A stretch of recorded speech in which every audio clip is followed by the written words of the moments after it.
Hi friends, welcome back to Ammu's world. ഇതൊരു study table cleaning video ആണ്. നിങ്ങൾ വിചാരിക്കും എന്താ പുതിയ സ്റ്റഡി ടേബിൾ എന്നല്ലേ? ഞങ്ങൾ മുകളിലേക്ക് വീടെടുത്തപ്പോഴത്തേക്കും വലിയ സ്റ്റഡി ടേബിൾ കൊണ്ടുപോകാൻ പറ്റിയില്ല. അതുകൊണ്ട് കുഞ്ഞ് സ്റ്റഡി ടേബിളാണ് എടുത്തത്. പിന്നെ എൻ്റെ +1 ബുക്സൊന്നും ഞാൻ കളഞ്ഞിട്ടില്ല കേട്ടോ. എനിക്ക് കുറച്ച് വിഷയങ്ങൾ കുറച്ച് ടഫായിരുന്നു. അപ്പോൾ ഞാൻ ചിലപ്പോൾ ഇമ്പ്രൂവ്മെൻറ്റ് ചെയ്യാൻ സാധ്യതയുണ്ട്.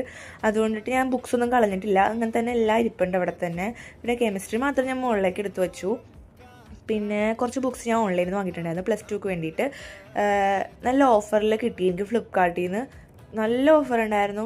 ബുക്സിനൊക്കെ എന്താ പറയുക, കടയിൽ നിന്ന് വാങ്ങിക്കണേക്കാളും ഇരട്ടി ലാഭമാണ് ഓൺലൈനിൽ നിന്ന് വാങ്ങുന്നത്. പക്ഷെ ഞാൻ ഓൺലൈനിൽ നിന്ന് കുറച്ച് ബുക്സ് വാങ്ങിച്ചിട്ടുണ്ടായിരുന്നു കേട്ടോ. എനിക്ക് കൂടുതൽ ഞാൻ ഇങ്ങനെ എഴുതി പഠിക്കുന്ന ആളായതാണ്, എനിക്ക് കൂടുതൽ ബുക്ക് വേണ്ടി വരും.